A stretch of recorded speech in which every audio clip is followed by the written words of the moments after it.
Let's talk about a will. So this is by far the most common item that people ask about whenever they think about the topic of estate planning.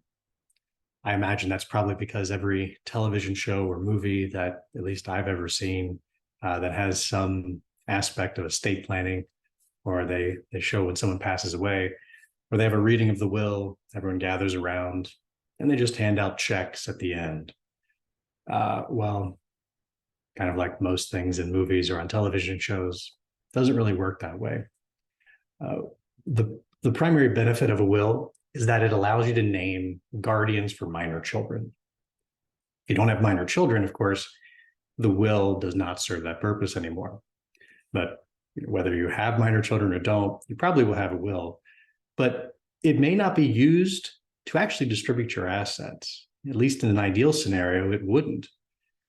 The reason being, the way a will works is that it actually sends any assets you have into probate court. I have a lot of client meetings where I show this part, and many clients say, well, wait, I thought a will avoided probate. It doesn't.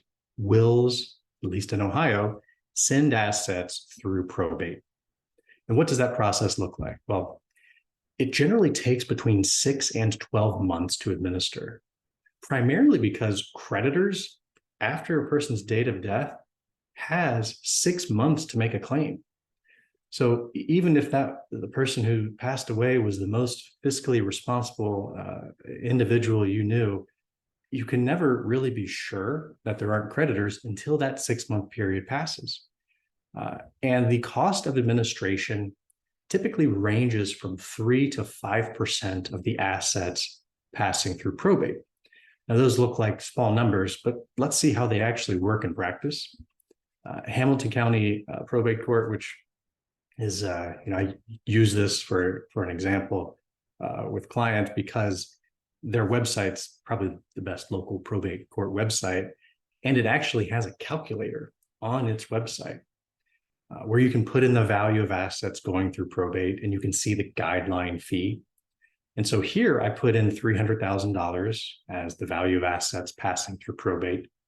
And just for context, that's the gross value, not the net, meaning it could be a house worth $300,000 with a $200,000 mortgage, and this would possibly be the same outcome.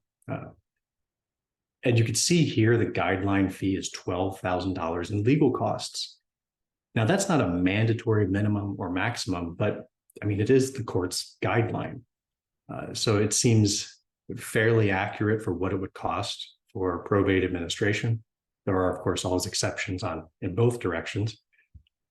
But then the control on distribution of assets is another concern, because your control is actually limited. Meaning if you only use a will for distribution, any beneficiary at age 18 or above would automatically receive distributions outright. And I don't know about you, but for me, at least, 18 was not the pinnacle of my maturity level. A lot of maturing happens after that point, probably for everyone. And then if you did happen to have creditors, those creditors stand in line and they get paid first. Credit cards, mortgage, car loans, medical bills, anything that the decedent owed is a creditor that's going to be standing in line waiting for payment. And then all of this information, it's in the public domain. So really anyone with a computer could go on to the local probate court website, type in the decedent's first and last name, and see everything about their probate estate, as well as the beneficiaries' friends or people that know the beneficiaries. They could see what that person inherited because it's available online. Now, some clients say, well, if I'm deceased, why do I care what people know about me anymore? That's a valid point. But other clients would prefer private information remains private. But you can see here that the will does work. It gets assets from point A to point B, but the path to get there may be a bit choppy. And for many clients, it's really not an acceptable process for distribution. What we can do, though, is create a trust. And this is one option to avoid probate. And this trust is revocable, meaning that it can be changed, it can be updated by the person who creates it. What we would do is we would transfer some assets into the trust while making other assets transfer on death to the trust. Now, by doing this at the time of death, all of the assets avoid the probate process entirely. So there could be no court proceeding at all, which makes things a lot easier. The time for administration could take a matter of weeks for the administration of the trust and to get things distributed, rather than 6 to 12 months. The cost of administration, because there's less time, typically is a lot less cost. I mean, there could be no cost if it's a very simple trust administration, at most maybe 1%. Now, just like the other one, the guideline, that's not a mandatory minimum or maximum, but you could see the magnitude of difference between the two. And then your control is really unlimited on how those assets can be distributed. For example, you could say distribute for the health, education, maintenance, and support of the beneficiaries. And if you have multiple beneficiaries, it could be separate shares, each one receiving distributions based on their specific needs. And then you can set a later age in life. I have age 30 listed here just as an example, but really it could be any age you want. You could even be in increments, half at 25, half at 30. It could be stretched over 10 years in increments. It could be tied to some performance metric, meaning you really want the beneficiary to save for retirement. So whatever they save or put into their retirement account, you match it, or you give them 2x, 2 times, 3 times as a trust distribution. So whatever structure you wanted, you could put in that trust. What you can also do is embed creditor protection. That way, if a beneficiary is ever sued, files bankruptcy, gets divorced, the assets that you worked so hard to earn would not be accessible by any future ex-spouse or creditor of the beneficiary. This is also helpful if a beneficiary has a disability or later develops one. We can structure the trust in such a way to protect assets in that case too.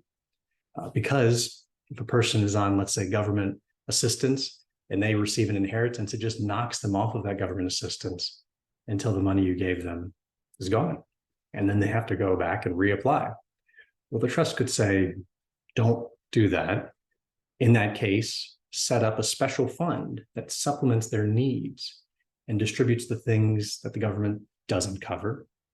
And if they're deceased, send those assets to a different family member rather than going to repay the government. And you can build contingency plans. So if any of the individuals you have named pre-decease you could say, well, in that case, send the assets to this person and distribute it in this way. So it ensures that the assets get to the right person at the right time. If you happen to have creditors at the time of death, specifically unsecured creditors, the examples listed on the screen are probably the most common. The top 2 are by far the most common because even the most responsible person, if they use their credit card and pay it off every month, still probably has a statement balance at the time of death. It could be a small balance or a very large balance. And then the fact is that most people do die in a medical facility. And those facilities, well, they still send a bill after the fact, and rightfully so, of course. But unsecured creditors can only reach assets that are in probate, which in this case would be no assets.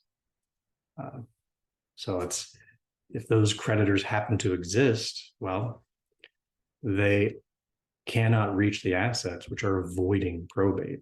So they are, in essence, not able to reach any of the assets. Now, some clients say, well, I want my bills to be paid, and that's certainly fine. And you can structure the trust to require those bills be paid. But if you wanted that flexibility, you could have it. And then all of this information is private. So there's no place, there's no ability to go look up a trust. It's a private matter between you, your attorney, your family, and really no one else. Now, there are other ways to avoid probate. Might be familiar with life insurance, retirement accounts. Most accounts you can make transfer on death, even in some cases, real estate, transfer on death, or TOD. And there you can name a spouse as the beneficiary. You could name a person as the beneficiary. The benefit, if you have a trust, though, is that the trust could actually be named as the beneficiary. So all of those assets flow into the trust and then get distributed based on the plan that you have in place.